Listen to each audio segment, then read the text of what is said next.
Hello dear students, welcome again. आज मैं यहाँ पर आप लोगों के लिए लेकर आया हूँ टॉपिक नॉर्मल डिस्ट्रीब्यूशन का। ये टॉपिक दरअसल हमने पहले भी डिस्कस करा था, दो पार्ट्स में मैंने ऑलरेडी डाला हुआ है और आप लोग देख सकते हैं।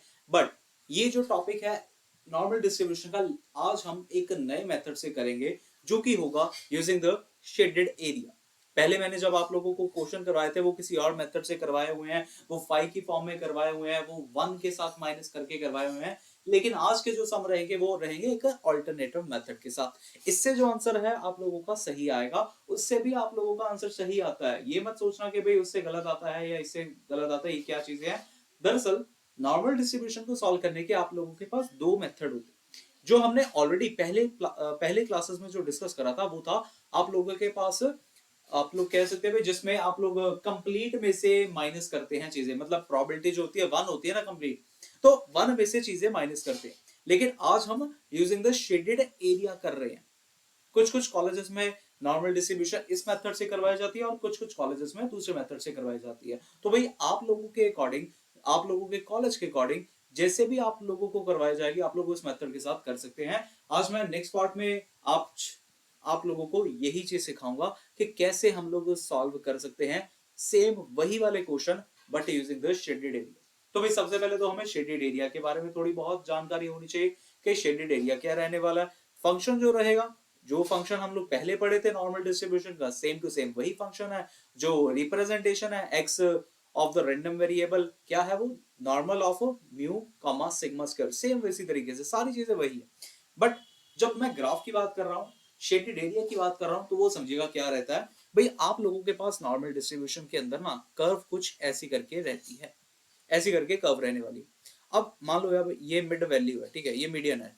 मीडियन मतलब मिडल वाली वैल्यू, ठीक है। ये स्ट्रेट लाइन है यार, वैसे आप लोग इसको स्ट्रेट लाइन मान के चलिए, थोड़ी सी मान सकता हूं मैं, इधर को हो गई है but it is a straight line.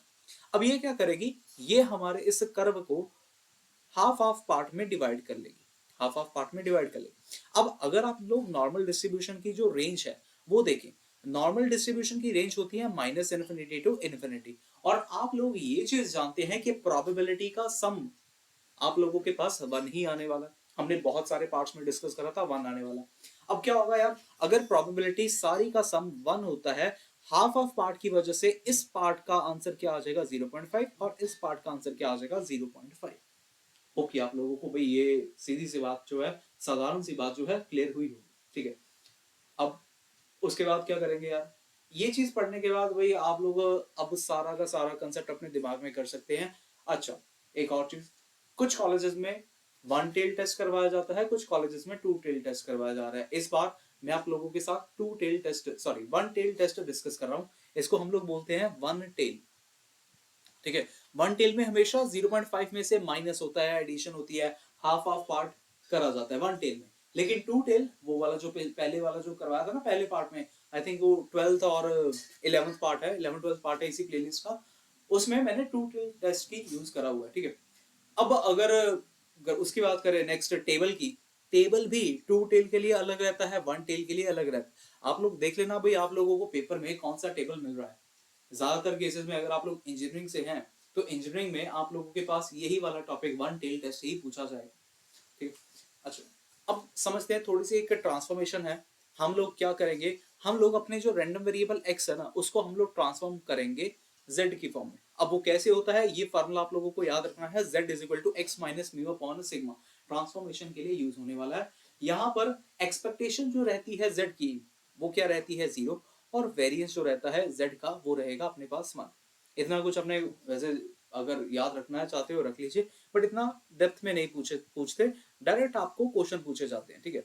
सो मैं क्वेश्चन से शुरुआत करता हूं कि हमारे पास जो क्वेश्चन है वो कैसे होंगे सॉल्व। यहाँ पर 3 एग्जांपल लिखी है। ये ऐसे क्वेश्चन जो होते हैं ना, एक एक या दो दो नंबर में आप लोगों के पास पूछ लिए जाते हैं, 1 या 2 मार्क्स में।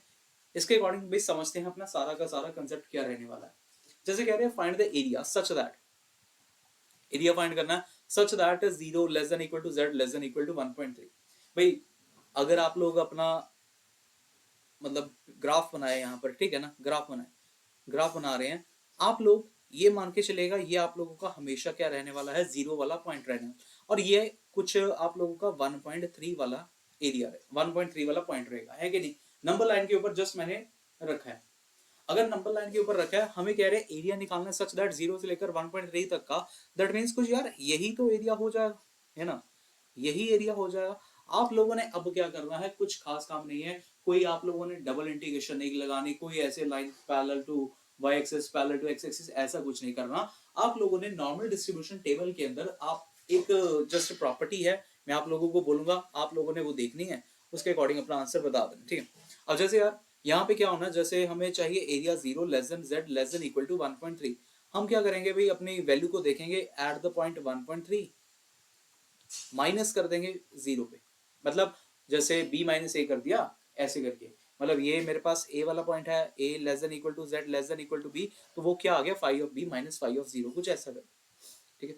अब ये चीज आ गई, आप लोग टेबल के अंदर देखो 1.3 की वैल्यू क्या है, जैसे ये रहा 1.3 है ना, ये दिख रहा है आप लोगों को 1.3, मैं मार्कर चेंज कर लूं, ये ले लेते हैं, हो जा भाई हो जा, तो 1.3 ये रहा है ना, तो 1.3 के अंदर वैल्यू क्या है, 0.4032, यहाँ पे हम लोग लिख लेंगे 0.4032, और अगर आप लोग जीरो के अंदर चेक करेंगे ना, तो जीरो के केस में तो भाई जीरो ही रहने वाली है, वैसे याद रख लो भाई, जीरो के केस में जीरो रहने वाली है, तो इसका जो आंसर आ गया वो आ गया 0.4032, करेक्ट आंसर आ गया। तो ऊपर कर देता हूँ भाई, थोड़ा सा देख लो, पूरी बात क्लियर हो गई, समझ में आ गया ये चीज, ठीक है। इसके बाद इतना इजी काम है यार, इतना इजी काम है। अब देखना अगले वाले केस में, जब सेकंड पार्ट की मैं बात कर रहा हूँ, सेकंड पार्ट में आप लोगों के पास क्या कह रहे हैं, मैं यहाँ पे कर दूं, सेकंड पार्ट में आप लोग कह रहे हैं माइनस 0.7 से लेकर z लेस देन 0 ये फाइंड करना। अब ये प्लॉट करें, चलो प्लॉट करते हैं, मैं प्लॉट करके बताता हूँ ये कहाँ पे लाई कर रहा हूँ, इधर कर दूं, अरे यार इधर कर लेते, 0 point minus 0.7 less than z less then 0, अगर मैं इसको प्लॉट करूँ ना कुछ ऐसा करके, ये वाला पॉइंट मेरा जीरो था, तो भाई ये तो जीरो है, यहाँ पे कहीं पे होगा फिर माइनस 0.7, यानी कि हमें ये एरिया निकालना है ना जी, ये एरिया निकालना। अब एक चीज समझना कि हमारी जो ये कर्व है नॉर्मल डिस्ट्रीब्यूशन की, ये कर्व आप लोगों के पास सिमेट्रिक कर्व होती है। सिमेट्रिक कर्व मतलब जैसी शक्ल यहाँ पर है वैसी ही शक्ल आप लोगों के लेफ्ट साइड पे है और राइट साइड पे, दोनों की शक्ल सेम रहती है। कभी भी नेगेटिव वाले का एरिया निकालने को आ जाए, हम लोग instead of finding the negative value we will find the positive value। अब ये find positive value कैसे होगा, आप लोगों ने just इसको थोड़ा सा इस तरीके से लिख देना है भाई, ये जीरो आ गया, ठीक है, जितना एरिया यहाँ पर है, अब खुद सोचो यार, जितना एरिया यहाँ पर है उतना ही एरिया यहाँ पर भी तो होगा, अगर ये माइनस 0.7 है तो ये 0.7 इधर भी तो आएगा, सेम चीज। यानी कि हमारा यही वाला जो क्वेश्चन है अब वो ट्रांसफॉर्म्ड हो गया है। ट्रांसफॉर्म्ड कैसे हो गया, ट्रांसफॉर्म्ड मतलब एरिया के टर्म में आप लोगों ने उसको दूसरी तरफ फाइंड कर रहे हो, एरिया ही फाइंड कर रहे हैं लेकिन हम दूसरे जीरो के उस तरफ फाइंड कर रहे हैं, कुछ ऐसा। सो यहां से आ जाएगा फाइव ऑफ, देखना हम लोग पहले कन्वर्ट करेंगे यहां पर zero less than Z less then 0.7 ये चीज, क्योंकि हम लोग एक्चुअल में जीरो से लेकर 0.7 वाली चीज का एरिया फाइंड करने जा रहे हैं, उल्टा कर दिया गया, ठीक है। लीनियर इनइक्वालिटी को नहीं चेंज करा, हम लोगों ने सिर्फ और सिर्फ नेगेटिव साइन हटाया, एक तरीके का।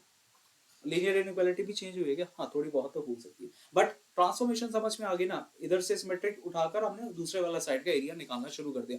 अब यार यहाँ पर तो वही प्रॉपर्टी लग जाएगी, 0.7 माइनस फाइव ऑफ 0, तो फाइव ऑफ 0.7 ये कितना आ जाएगा, टेबल के अंदर हम लोगों ने वैल्यू देख लेनी है, 0.7 की वैल्यू क्या है भाई, यहाँ पे ये वैल्यू रही 0.2580, दैट्स इट, 0.2580 ये रहा अपना करेक्ट आंसर।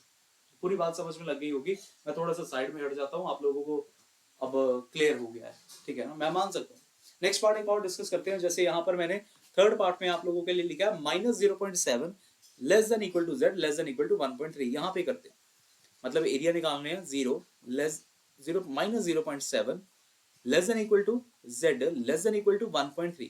अब इसके लिए क्या होगा, अगर आप लोग इसके लिए देखेंगे तो आप लोग यार ऐसा सोचेंगे कि हमें सर ऐसा कुछ करना चाहिए, है ना, ये जीरो है, ये जीरो है, हाँ भाई ये जीरो है, उसके बाद यहाँ पर कहीं पे रैंडमली हम लोग लिख रहे हैं माइनस 0.7, यहाँ पर कुछ 1.3, मतलब यहाँ से लेकर यहाँ तक का एरिया ये निकालना है, ठीक है ना, हाँ यार ये निकालना है, बिल्कुल सही है। बट अगर मैं माइनस 0.7 को दूसरी तरफ कन्वर्ट कर दूं, दूसरी तरफ, ठीक है ना, अगर दूसरी तरफ कन्वर्ट किया जाए फिर देखते हैं फिर क्या आएगा। तो यार दूसरी तरफ कन्वर्ट करने पे यही वाली जो चीज है वो कुछ ऐसा आ जाएगा। ये तो रहा 0, यहाँ पे रहेगा 0.7, यहाँ पर रहेगा 1.3। 1.3 से पहले ही आएगा ना। अब हम लोग एरिया किस चीज का निकाल रहे हैं खुद देखना। 0.7 से 1.3 तक का ही एरिया निकाल रहे हैं। आप लोग कहेंगे सर ऐसा कैसे हो सकता है कि उसका आंसर सेम आए। भाई साहब उसका आंसर सेम आएगा। अगर ऐसा भी नहीं करना चाहते, अगर ऐसी चीज नहीं सोचना चाहते, एक और उससे भी ज्यादा सिंपल अप्रोच बता देता हूँ। सिंपल अप्रोच इसी के अकॉर्डिंग, ठीक है, इसी के अकॉर्डिंग आप लोग क्या करो, अपने इस फंक्शन को ब्रेक कर दो। -0.7 less than equal to z less than equal to 0 कर दो। थोड़ा सा एरिया, इतने पार्ट तक का एरिया, उसके बाद आगे प्लस प्लस ही करेंगे ना। 0 less than equal to z less than equal to 1.3 ये कर दो। अब ये तो आप लोग समझ गए होंगे कि इसको क्या कर सकते हैं। ये वही पार्ट बन गए, पहला पार्ट और दूसरा पार्ट जो हम लोगों ने सॉल्व पहले करा, ठीक है ना। अब ये कैसे करा था भाई, आप लोगों ने इसको सबसे पहले तो जस्ट ट्रांसफॉर्म करा, जीरो से अपनी बात शुरुआत करी, जीरो से लेकर z less than equal to 0.7, negative को हमने जस्ट पॉजिटिव बनाया और यहाँ पे तो ऑलरेडी ये है, ये चीज आ गई। अब यहाँ से क्या निकाल सकते हैं भी आप लोग, यहाँ से अगर सॉल्व करेंगे तो आप लोगों के पास देखो भाई कितना मिलता है। 0.7 के ऊपर आप लोग वैल्यू देखिए अपनी कितनी आती है। यहाँ पे वैसे हमने ऑलरेडी निकाला था। 0.7 के ऊपर वैल्यू है 0.2580, टेबल पर देख लेना। ये आप लोग टेबल अगर सर्च करेंगे for one tail test, normal distribution for one tail test, आप लोगों को मिल जाएगा, ठीक है, वरना मैं पिन भी कर दूंगा नीचे। 0.2580 प्लस ऐसे ही सेम इसके लिए करेंगे। 1.3 के लिए हम लोगों ने वैल्यू लिखी थी 0.4032, यहाँ पर आ गया 0.4032। अब भाई कैलकुलेटर हमें अलाउड है तो हम लोग अपने कैलकुलेटर के ऊपर अपना आंसर लिख लेते हैं। 0.2580 प्लस 0.4032। अरे कुछ तो गड़बड़ है भाई, क्या ऐड नहीं हुआ। 0.2580 0.6612 0.6612।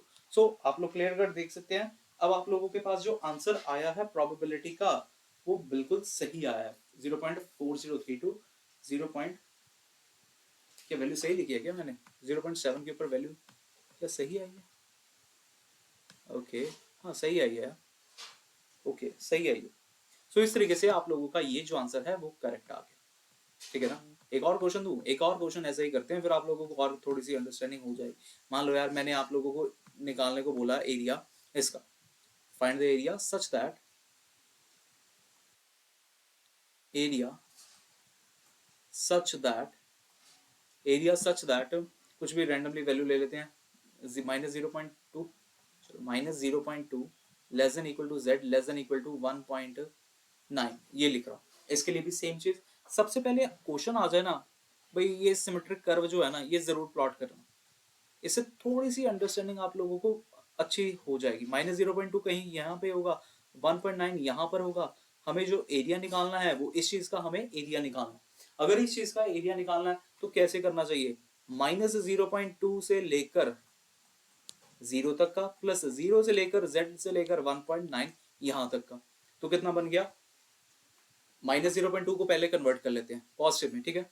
सो ये आ जाएगा 0 less than equal to z less than equal to 0.2 plus 0 less than equal to z less than equal to 1.9। कुछ हमें वहां पर लिखने की जरूरत नहीं है, जस्ट सीधा करके उल्टा ही कर दिया। -0.2 को पॉजिटिव में लिख दू।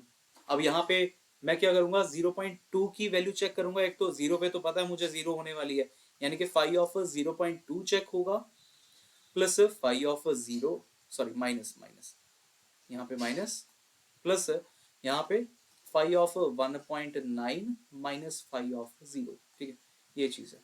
अब माइनस आप 0 वाले को तो लिखोगे ही नहीं आगे चलकर, ठीक। तो यहाँ पे देख लेते हैं अपने पास 0.2 पे वैल्यू कितनी मिल रही है। 0.2 पे हमें जो वैल्यू मिल रही है वो मिल रही है 0.0793, ये मिल रही है अभी 0.0793, 0.0793। 0 पे तो 0 होती है।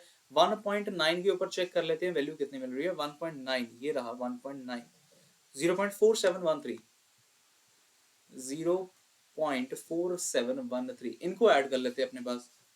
0.4713 प्लस 0.0793, ये था हाँ, तो 0.55 जीरो कितना था, 6 था शायद, आई थिंक 6 था। तो ये अपना आंसर आ जाएगा। तो इस तरीके से हमने अभी तक के 2 नंबर में जो पूछे जाने वाले क्वेश्चन है वो डिस्कस करे हैं अभी तक के। अब नेक्स्ट पार्ट की तरफ आते हैं। नेक्स्ट पार्ट समझेगा जी, अब मेन क्वेश्चन यहीं से शुरू होते हैं। लेक्चर लंबा चल सकता है ये वाला। वीडियो को लाइक और शेयर करना मत भूलिएगा भाई, बड़ी मेहनत से आप लोगों के लिए कंटेंट लेकर आया हूँ, बड़ा अच्छा कंटेंट है। ठीक है, ये रहा क्वेश्चन, ऊपर ऊपर ऊपर। चलो, कह रहे हैं let x be a normal variate with the mean 30 and standard deviation 5, find the probability 26 less than x less than equal to 40। ठीक है भाई, इस तरीके की हमने कुछ प्रोबेबिलिटी फाइंड करनी है। क्या ये सब नॉर्मल का है, आप लोगों को पता चल रहा है? हाँ, बिल्कुल पता चल रहा है, क्योंकि स्टेटमेंट में कहा जा रहा है नॉर्मल वेरिएट। नॉर्मल वेरिएबल भी लिख सकते हैं, नॉर्मल वेरिएट भी कह सकते हैं, या फिर इस तरीके से डिनोशन भी कर सकते हैं, N mu comma sigma square. आप लोगों को पता होना चाहिए कि ये नॉर्मल का सम होने वाला है। ठीक है भाई, इतना पता चल गया सर। अब हमें मीन बताओ भाई, मीन तो है 30, अगर स्टेटमेंट रीड करेंगे पता चल जाएगा। स्टैंडर्ड डेविएशन है सिग्मा, सिग्मा होता है ना स्टैंडर्ड डेविएशन, तो वो आ गया 5। हमें पूछ रहे हैं भाई प्रोबेबिलिटी फाइंड करनी है 26 less than x less than equal to 40, less than equal to x, ये है ना x है। सबसे पहले जब भी प्रोबेबिलिटी वाले क्वेश्चन आ जाए, हमेशा हमने कन्वर्जन करनी है, x को यानी कि z की फॉर्म में ट्रांसफॉर्म करना है। उसके बाद आप लोगों ने वो सारी की सारी वैल्यूज को टेबल से फाइंड करना है। अब वो ट्रांसफॉर्मेशन क्या थी मैं आप लोगों को एक बार फिर से बता देता हूं भाई, z is equal to x minus mu upon sigma, ये हमारी ट्रांसफॉर्मेशन रहती है। अब यार अगर मुझे प्रोबेबिलिटी फाइंड करनी है 26 less than equal to x less than equal to 40 इसका, तो ये कैसे आएगा? आप लोग क्या करेंगे, दरअसल z की टर्म में कन्वर्ट करेंगे, प्रोबेबिलिटी की जगह पे यहाँ पे आ जाएगा 5, मैं लिख रहा हूँ जस्ट 5 डिनोशन के लिए। मिलेगा क्या? हम लोग ना अलग से लिखते हैं भाई, हम लोग कैसे करेंगे, z की टर्म में अगर निकालनी हो ट्रांसफॉर्मेशन कैसे किया जाएगा, एक बार x की वैल्यू 26 यहाँ पे सब्स्टिट्यूट कर दो, 26 माइनस म्यू, म्यू कितना था, मीन कितना था, म्यू था 30, सिग्मा कितना था 5, तो z कितना आ गया -4/5 है ना, -4/5, यानी कि z इज इक्वल टू -0.8 आ गया। समझ में आई बात? ये था for x is equal to 26। Hope कि पूरा पूरा समझ में आया होगा। ऐसे ही सेम काम आप लोग for for x is equal to 40 है, हाँ, तो 40 के लिए भी करेंगे भाई, z is equal to 40 minus mu, mu था 30, सिग्मा था 5, तो z इज इक्वल टू 10/5 2 आ गया। सो आप लोग अब देख सकते हैं, आप लोगों के पास जो प्रोबेबिलिटी बन रही है वो क्या बन रही है, 5 of -0.8 less than equal to z less than equal to 2, ये बन रहा है आप लोगों के पास। यहाँ पे मैंने 5 लिखा है, एक दूसरा वेरिएबल इंट्रोड्यूस करा है, ठीक है, फंक्शन, सॉरी फंक्शन दूसरा इंट्रोड्यूस करा है यहाँ पे, वेरिएबल नहीं फंक्शन। अब ये चीज बिल्कुल वैसे ही बन गई आप लोगों के पास एरिया जैसी, मतलब अगर मैं यहाँ पर इसको रखूं इस तरीके से, ये मेरा 0 है, एक कर्व सिमेट्रिक है मेरी, आप लोग पेपर में थोड़ा सा नीटली ड्रॉ करना। यहाँ पे बन गया -0.8, यहाँ पे बन गया कुछ 2, हमें एरिया निकालना है इस चीज का, तो एरिया कैसे निकलेगा जानते हैं आप लोग, -0.8 से लेकर 0 तक का लिखेंगे, फिर उसके बाद 0 से लेकर 2 तक का लिखेंगे। करते हैं सारा सॉल्व, पूरा बताकर जाएंगे। तो मैं इस बार डायरेक्ट लिख दूं, मतलब ऐसा लिख देना, -0.8 less than equal to z less than equal to 0 plus 0 less than equal to z less than equal to 2, इस तरीके से आ गया। अब यार मैं यहाँ पे मैं डायरेक्ट लिख रहा हूँ, ठीक है, एक स्टेप शॉर्ट कर रहा हूँ, कर देता हूँ प्लीज, ठीक है कर देता हूँ। तो यहाँ पे आ जाएगा 0.8 प्लस 5 ऑफ 2, ये चीज आ जाएगी। टेबल के अंदर आप लोग देखिएगा कि भाई 0.8 के कहाँ पे होता है कि उसकी वैल्यू क्या होती है 0.8 की। चलो यहाँ पे देखते हैं हम लोग 0.8 कितना मिलेगा हमें, तो 0.8 कुछ है 0.2881 लिखा है यार, 0.2881 यहाँ पे लिख रहा हूँ मैं, 0.2881 प्लस जो 5 ऑफ 2 है वो कितना लिखा है, देखना भाई 2 कितना लिखा है 0.4772, 0.4772 बस। अब आप लोगों को बस इसको करना है ऐड और फिर अपना आंसर लिख देना है। अभी एक बार अपना आंसर चेक कर लेते हैं, तो ये अपना आंसर कितना बन रहा है, ऐड कर लें, ऐड करके यहाँ पे आ जाएगा 0.4772 प्लस कितना था 0.2881, 0.7653 कुछ ये आ रहा है अभी आंसर, एक मिनट, यहाँ पे सही निकला क्या? अरे यहाँ पे तो सही आया, ठीक है सही आया, 4/5 80 ही होता है, ठीक है। सो यही अपना आंसर आ गया भाई, 0.76 समथिंग जो भी लिखा हुआ था, इस तरीके से अपना आंसर करेक्ट। सो बात पूरी समझ में आ गई होगी, अब आप लोगों को कैसे प्रोबेबिलिटी भी फाइंड करनी है, ठीक है। नेक्स्ट क्वेश्चन डिस्कस करते हैं यहाँ पे। सेम कुछ ऐसा ही क्वेश्चन, डिट्टो वैसा ही क्वेश्चन मैं कहूंगा भाई, इस सम को करने का तरीका देखते हैं अभी क्या है, कुछ अलग है क्या। पर हाँ, स्टेटमेंट में मुझे लग रहा है भाई अलग कुछ लग रही है चीज। जैसे कि कह रहे हैं, let x denote the number of scores in a test if x is normally distributed with the mean 100। हमें मीन की वैल्यू गिवन है 100, और एस डी स्टैंडर्ड डेविएशन ये हमें गिवन है 15।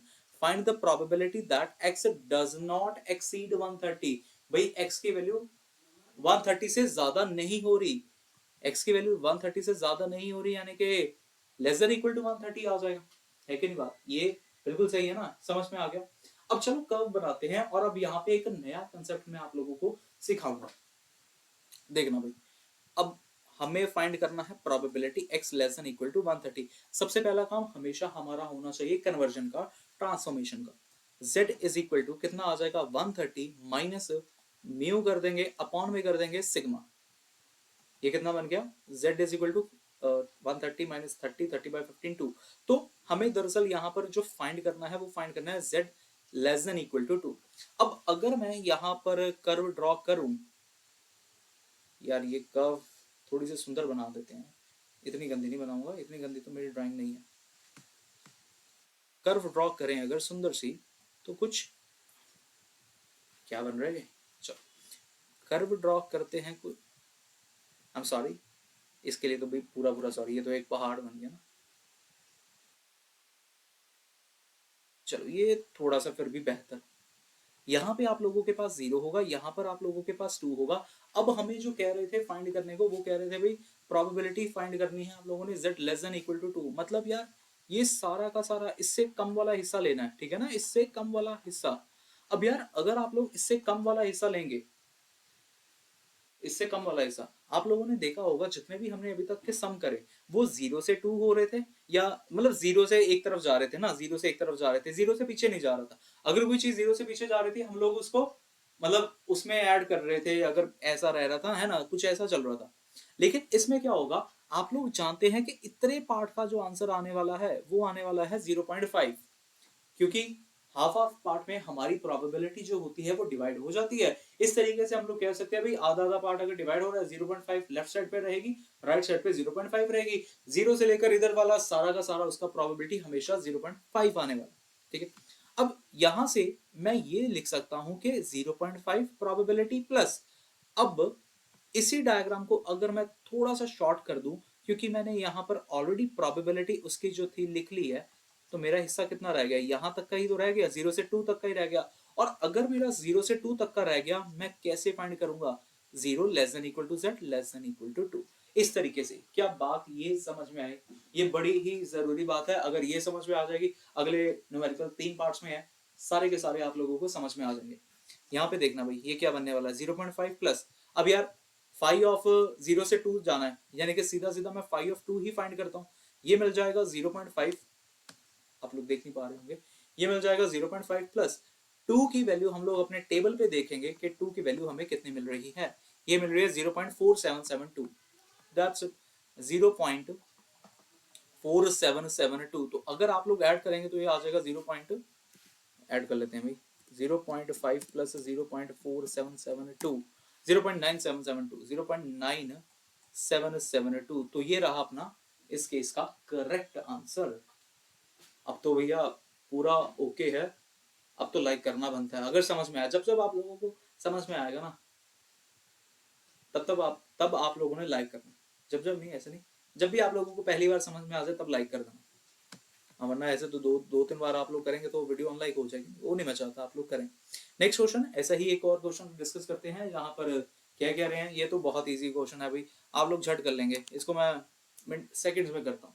मीन की वैल्यू कितनी है, मीन की वैल्यू है 8। सबसे पहले म्यू इज इक्वल टू 8 लिखा, स्टैंडर्ड डेविएशन है 5, स्टैंडर्ड डेविएशन 5 लिखा।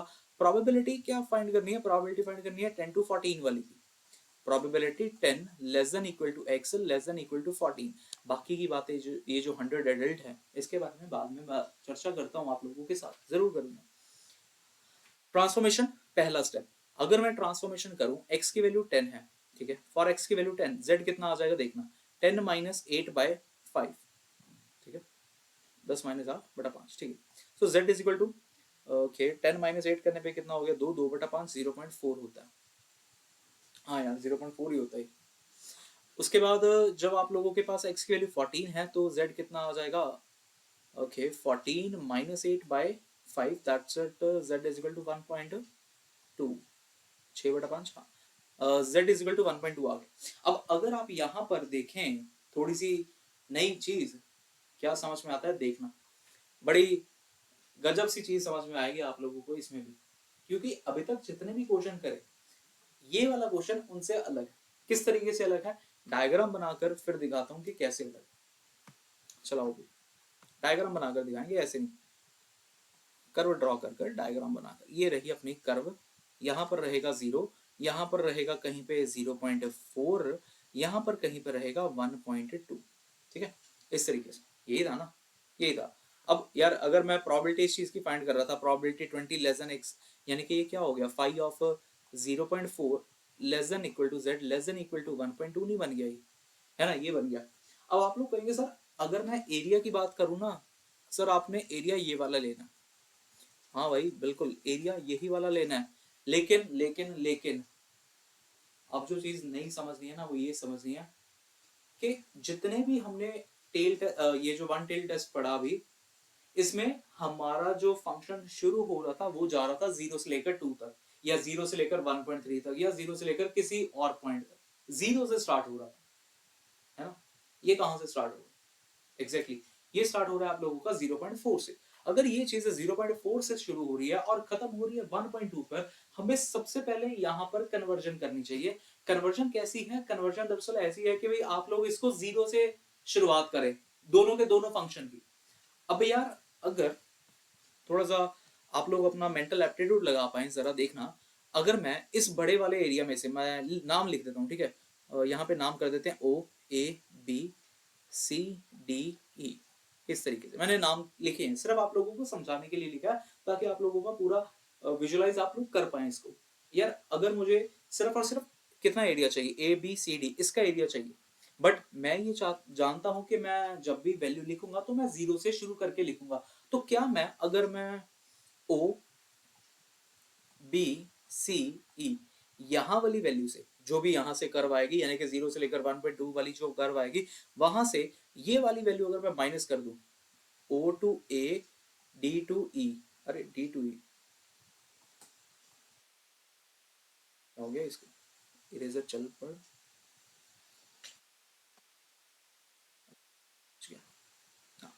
डी टू ई, क्या ये बात समझ में आती है? देखो जरा, ओ बी सी ई, बड़े वाला एरिया जो था उसमें से अगर मैं जो अनशेडेड पार्ट है ना, जो अनशेडेड पार्ट है वो मैं माइनस कर दूं, मेरे पास शेडेड पार्ट आ जाएगा, है कि नहीं, बात बिल्कुल सही है सर। अब देखो ओ बी सी ई कहां से शुरू हो रहा है, 0 से लेकर 1.2 तक, मतलब यार आपने यहाँ पर भी एक्चुअल में आप अपने फंक्शन को कन्वर्ट कर लिया है। कैसे कन्वर्ट कर लिया, मैं थोड़ा सा इसको रिलेट करवा देता हूँ, देखना भाई। हाँ, अब देखो ये ओबीसी ई वाला जो एरिया है वो क्या बन गया, phi of 0 less than equal to z less than equal to 1.2, ये चीज बन गई। माइनस इसमें से कर देंगे कौन सा, जो अनशेडेड पार्ट है, अनशेडेड पार्ट यानी कि 0 से लेकर z less than equal to 0.4 तक का पार्ट। पूरी बात समझ में आनी चाहिए, अगर ये बात समझ में आ गई तो भाई साहब सफल हो गया, मेरा पढ़ाना भी आपका समझना भी सफल हो गया। यहाँ से क्या आ जाएगा देख लो भी, 1.2 की वैल्यू चेक करते हैं ना, 1.2 की वैल्यू 1.2 है, 1.2 है, कितना लिखा है, 0.3849 लिखा है कुछ, टेबल पे देख लेना आप लोग, 0.3849 माइनस फाइव ऑफ 0.4, यार मैं 0 के ऊपर वैल्यू नहीं लिख रहा हूँ, डायरेक्ट 0.4 के ऊपर चेक कर रहा हूँ, वैसे ही 1.2 के ऊपर चेक करी थी। 0.4 की वैल्यू कितनी आ जाएगी, 0.4 की वैल्यू आ रही है 0.1554, 0.1554, दैट्स इट। माइनस करना भाई, बस माइनस, क्या माइनस करना है इसको, 0.3849 minus 0.1554, 0.2295, 0.2295, that's it. This is the probability. पूरी बात क्लियर हो गई अब तो। अच्छा, अब यार एक और चीज उन्होंने बोला था स्टेटमेंट में, कह रहे हैं कि अगर हमारे पास 100 सैंपल का अडल्ट हो, उसमें से कितने लेवल ऑफ एजुकेशन में मिल जाएंगे, बच्चे मिल जाएंगे जो होंगे बिटवीन 10 to 14 ईयर। अब यार देखो, टोटल जो बंदे हैं वो 100 है, हमारी प्रोबेबिलिटी 10 से 14 वालों के लिए कितनी आ रही है, 0.2295 आ रही है। तो जब भी हमें नंबर ऑफ एडल्ट निकालने हो, मतलब नंबर ऑफ थिंग्स निकालनी हो ना, नंबर ऑफ, जैसे यहाँ पे चिल्ड्रन निकालने हैं, कुछ भी निकालना है, उसके लिए हम लोग क्या करेंगे, अपने टोटल एन के साथ अपनी जो प्रोबेबिलिटी आती है, ये जो प्रोबेबिलिटी आई है, जितनी भी आई है, प्रोबेबिलिटी कितनी थी, किसके लिए थी, 10 to 14, okay. So probability 10 less than equal to x less than equal to 14, इसको हम लोगों ने सिर्फ और सिर्फ मल्टीप्लाई करवा देना है, यानी कि 100 इंटू 0.2295, अप्रोक्सीमेटली आंसर आ जाएगा 22.95। अप्रोक्सीमेटली अगर मैं बोलूँ तो 23 बंदे हो जाएंगे जो इसमें आ रहे हैं, ठीक है, ओके होगी बात सारी। इसके बाद सेकंड पार्ट भी डिस्कस करते हैं, मोर देन 14 ईयर्स वाला। मोर देन, उसमें कह रहे हैं प्रोबेबिलिटी फाइंड करनी है मोर देन 14 ईयर। अब इसमें भी एक नया कंसेप्ट है आप लोगों के लिए, प्रोबेबिलिटी फाइंड करनी है फॉर मोर देन 14 ईयर्स। अब यार मोर देन 14 ईयर्स है ना, डायग्राम के बिना चलना ना, क्वेश्चन जब भी नॉर्मल का आएगा प्लीज बनाकर आना ही आना है। बनाते हैं भाई, कन्वर्जन कर ले, पहले कन्वर्जन कर लेते हैं। जब आप लोगों के पास x की वैल्यू 14 है तो z कितना आता है देख लेते हैं भाई। म्यू कितना था अपना, म्यू कितना था, म्यू था 8, म्यू था 8, म्यू था 8, सिग्मा था 5, सिग्मा 5 था ना, हाँ सिग्मा 5 था। सो यहाँ से भी अपने पास जो z आ गया है वो आ गया 6/5, दैट इज 1.2 आ गया, z की वैल्यू 1.2 आ गई, यानी कि मुझे प्रोबेबिलिटी जो फाइंड करनी है वो कुछ इस तरीके की फाइंड करनी है, z greater than equal to 1.2। अगर z greater than equal to 1.2 हो गया, कर्व ड्रॉ करो, यहां पर ये करो, यहां पर 0 लिखो, 1.2 यहां पर लिखो। अब खुद सोचो कि भाई हमें एरिया कौन सा शेड करना होगा, टुवर्ड्स 0 वाला या अवे फ्रॉम द 0 वाला। प्रोबेबिलिटी कह रहे थे z ग्रेटर देन 1.2, भाई 1.2 से बड़ी वैल्यू, 1.2 से बड़ी value that means outside, outward, outward आ जाएगा, इस तरफ को आ जाएगा। अब यहां पर इसकी प्रोबेबिलिटी फाइंड करनी है। अब फिर से वही बात बोलूंगा यार, अगर आप लोग देख सकते हैं, ये मैं इसको O मान रहा हूं, इसको मैं, इस पॉइंट को मैं A मान रहा हूं, ठीक है, इस पॉइंट को A मान लिया, इस पॉइंट को B मान लिया, इस पॉइंट को C मान लिया। अगर हमने, हमारी जो बात शुरू होती है, जो टेबल शुरू होता है वो 0 से लेकर किसी पॉइंट तक के लिए है। अगर वो 0 से लेकर किसी पॉइंट तक के लिए है, यहाँ पर मेरा भाई 1.2 से शुरुआत हो रहा है, मुझे थोड़ी सी चीज चाहिए भाई, ऐसी चीज चाहिए कि मैं सही से फाइंड कर दूं अपना आंसर। कैसे कर सकता हूँ, हम क्या करेंगे, हम कुछ ऐसा कर सकते हैं कि भाई अगर इसका एरिया चाहिए, दैट इज, मैं अगर एरिया के टर्म में लिखूं, अरे पी नहीं आएगा, यहाँ पे 5 कर देते हैं। अगर मैं एरिया के टर्म में लिखूं तो भाई बड़े वाला जितना भी एरिया बन सकता है, जितना भी एरिया। अच्छा, एक और चीज करी जा सकती है वैसे, है ना, एक ऐसी चीज करी जा सकती है, यार मैं ये तो जानता ही हूँ कि भाई इसका एरिया 0.5 आता है ना, इसका एरिया 0.5 आता है, मतलब टोटल वाले का एरिया 0.5 आ रहा है। अगर मैं टोटल में से ही ये जो ये अनशेडेड पार्ट है, टोटल में से, टोटल प्रोबेबिलिटी जो है उसमें से मैं माइनस कर दूं अनशेडेड पार्ट, है ना, फिर क्या बात बनेगी देखना, टोटल प्रोबेबिलिटी है 0.5, उसमें से मैंने माइनस कर दे दिया अनशेडेड पार्ट। अनशेडेड पार्ट कहां से कहां तक का है, वो है 0 से लेकर 1.2 तक का है। अब ये बढ़िया, ये बढ़िया हो गया गुरु। फाइव ऑफ, ये फाइव है यार मेरा, प्लीज इसको थोड़ा सा इंपॉर्टेंस दे लेना, ये फाइव है मेरा। अब 0 से लेकर 1.2 वाला एरिया माइनस करना, हम क्या करेंगे, फाइव ऑफ 1.2 की ही तो वैल्यू लिखेंगे, क्योंकि 0 पे तो हमें वैल्यू 0 ही मिलने वाली है। देख लो भाई आंसर कितना आता है, 0.5 माइनस 5 ऑफ 1.2, 5 ऑफ 1.2, टेबल पे आइए और देखिएगा वैल्यू कितनी बनती है। 1.2 कितना है भाई, 0.3849, 0.3849 बोला मैंने, 0.3849 कहाँ गया, 0.3849, 0.3849, दैट्स इट। माइनस करके देखते हैं भाई अपना आंसर क्या आता है, 0.5 माइनस 0.3849, 0.1151, 0.1151।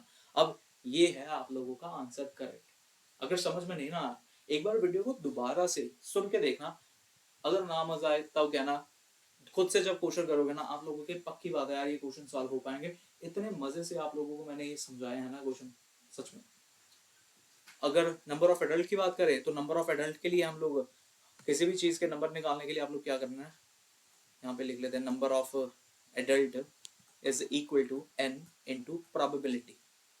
प्रोबेबिलिटी था z greater than equal to 1.2, यहाँ पे आ गया 100 इंटू 0.1151, यानी कि 11.51, अप्रोक्सीमेटली 12% हो गए। 11.5% तो होते नहीं ना, तो 12% आप लोगों का करेक्ट आंसर। ठीक है, ओके।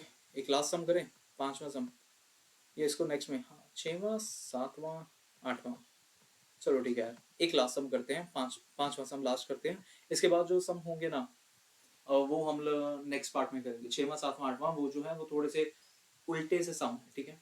उल्टे सम इस तरीके से है कि उसमें आप लोगों को फाई की वैल्यू गिवन होगी, मतलब अंदर वाली वैल्यू गिवन होगी, शेडेड एरिया की वैल्यू गिवन होगी। इन शॉर्ट आप लोगों ने बाहर वाले इंटरवल निकालने होंगे, कुछ ऐसा काम।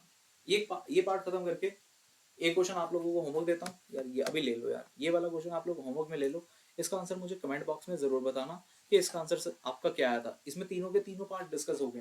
कह रहे हैं प्रोबेबिलिटी फाइंड करनी है मोर देन के लिए x greater than equal to 15, less than equal to 6, और अगला है probability 10 less than equal to x less than 15। ये पार्ट आप लोग खुद होमवर्क में करेंगे। 6वां 7वां सब मैं आप लोगों को नेक्स्ट पार्ट में समझाऊंगा। इसके बारे में बात करते हैं। सेम ऐसा ही क्वेश्चन है, रैंडम वेरिएबल x है, नॉर्मली डिस्ट्रीब्यूटेड है, मतलब म्यू है अपने पास 9 गिवन, एस डी अपने पास है 3 गिवन। पहले पार्ट में कहा जा रहा था प्रोबेबिलिटी फाइंड कर रहे हो x greater than equal to 15। सबसे पहला काम ट्रांसफॉर्मेशन करने का। भाई अगर आप लोग ट्रांसफॉर्मेशन करते हो तो ट्रांसफॉर्मेशन करके देखना भाई कितना आता है। ट्रांसफॉर्मेशन अगर मैं करूं, okay, z is equal to x minus mu upon sigma के हिसाब से, जब मेरा x का वैल्यू 15 है तो z कितना आ जाएगा, 15 माइनस म्यू, म्यू है 9, सिग्मा है 3, यानी कि z इज इक्वल टू 2 आ गया। मतलब हमें यहाँ पर जब फाइंड करना है probability x greater than equal to 15, तो वो एक तरीके का z greater than equal to 2 है। अब z greater than equal to 2 है, भाई साहब हो गया सम। अभी डिट्टो सवाल ऐसा ही करवा के आया हूं मैं आप लोगों को। कर्व बना लोगे ना, सिमेट्रिक कर्व, ऐसी कर्व, यार ये सिमेट्रिक कर्व है, ठीक है भाई, प्लीज इसको बाल मत समझना, मैं हटा देता हूँ, आप लोग बड़े अच्छे कमेंट करेंगे वरना। क्या बन रहा है ये,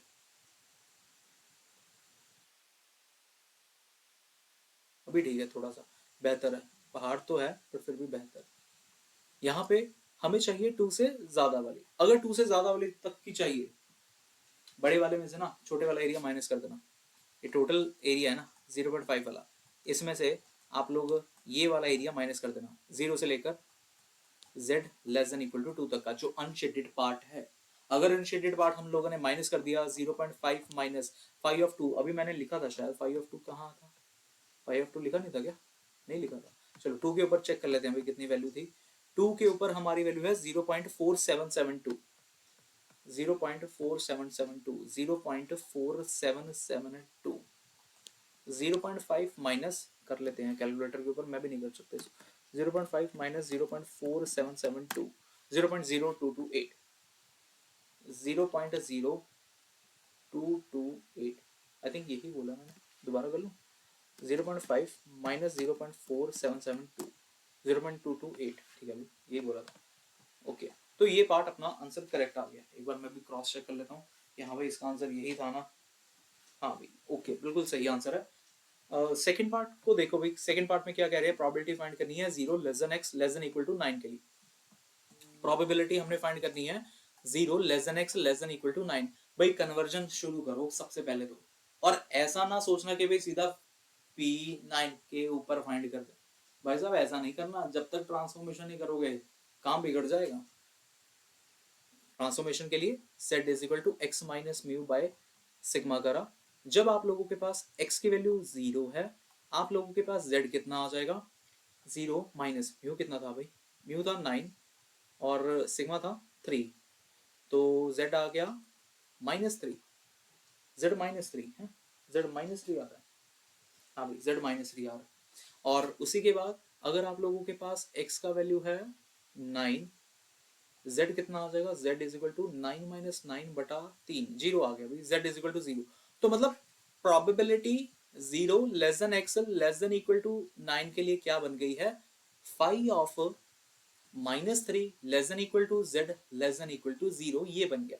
अब यार आप लोग इसको कन्वर्ट करना जानते हैं, आप लोग कैसे करते हैं, जब भी नेगेटिव आ जाता है तो हम लोग यार सीधा सीधा काम करते हैं, हमेशा सीधा उल्टा, सीधा उल्टा, आई मीन टू से -3 को पॉजिटिव का 3 बना देते हैं भाई, ऐसा काम। अब यार जीरो के ऊपर तो भाई जीरो होने वाला है, फाइव ऑफ 3 जस्ट चेक कर लो, फाइव ऑफ 3 अपने टेबल के ऊपर देख लेते हैं हम लोग, कितना आएगा अपना आंसर। तो फाइव ऑफ 3 कितना है भाई, 0.4 कितना लिखा है, देखो भाई कितना लिखा है, 0.4987, 0.4987 लिखा है, कहाँ गया सम, 0.4987, दैट्स इट, 0.4987 भाई, ये आ रहा है 0.4987, ओके आंसर एकदम बढ़िया। Next part, last part, probability x less than equal to 15, ठीक है, ये पार्ट भी डिस्कस करवा देता हूँ आप लोगों को, यहाँ पे करते हैं, यहाँ पे छोटे से इतना सा ही पार्ट है, probability x less than equal to 15, यानी कि आप लोगों के पास x की वैल्यू है 15, अगर आप लोग इसको कन्वर्ट करेंगे तो वो कितना बन जाएगा, देखना यार, z less than equal to 15 minus 9 है ना, 15 - 9/3, 2 आ जाए यार, ये तो बहुत इजी सम है, phi of z less than equal to 2 आना है। अब यार phi of z less than equal to 2, खुद सोचो जरा, प्लॉट करते हैं सिमेट्रिक कर्व, ये मैं I am sorry for this यार, मुझे जनता माफ नहीं करेगी मुझे लगता है, जैसी मैंने नॉर्मल डिस्ट्रीब्यूशन के लिए कर्व बनाई है, यहाँ पर कहीं पे 0 था, यहाँ पर कहीं पे 2 था, हमें 2 से सारा का सारा पीछे वाला हिस्सा भी चाहिए भाई, पूरा 0 से नेगेटिव, मतलब 0 से नेगेटिव वाला पार्ट भी चाहिए। हम क्यों निकालें, हम लोग जानते हैं कि हमारी इसकी जो वैल्यू आने वाली है वो आने वाली है 0.5, 0.5 उसकी पता ही है ना वैल्यू। अब हम लोग 0 से लेकर 2 तक का ही एरिया निकाल लेते हैं, बस दैट्स इट।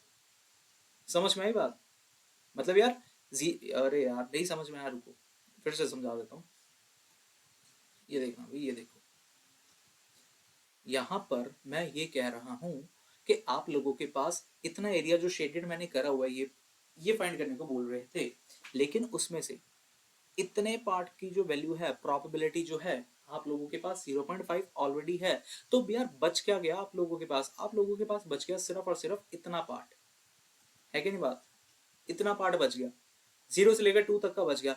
तो हम क्या करेंगे, यहाँ पर 0.5 जो ये वाला पार्ट था, पीछे वाला पार्ट, ये सारा का सारा part, plus phi of 0 less than equal to z less than equal to 2, ये फाइंड कर लेंगे। 0.5 प्लस अभी 2 के ऊपर मैंने बताई वैल्यू क्या है, 0.4772 है, तो आंसर अपने पास आ गया कुछ कितना आ रहा आंसर, 0.9772, 0.9772, ये रहा भाई करेक्ट आंसर। सॉरी इसके लिए कि भी मैं थोड़ा सा कंजस्टेड यहाँ पे लिख दिया, बट आशा करता हूँ भाई आप लोगों को ये पूरा पूरा प्रोबेबिलिटी समझ में आया होगा नॉर्मल डिस्ट्रीब्यूशन का, ठीक है। तो 2 सम रह गए हैं वैसे, एक तो आप लोगों को होमवर्क में दे दिया, अब ये क्वेश्चन जो है ये नेक्स्ट पार्ट में मैं आप लोगों के लिए जरूर लेकर आऊंगा, जिसमें आप लोगों को थोड़ा सा वाइस वर्सा कंसेप्ट समझाया जाएगा, ठीक है। सो होप कि भाई समझ में आई होगी वीडियो को लाइक करना मत भूलो भाई, शेयर करो, जितना शेयर कर सकते हो आप लोग करिएगा, ठीक है। मिलते हैं नेक्स्ट पार्ट में, have a good day, bye bye, take care.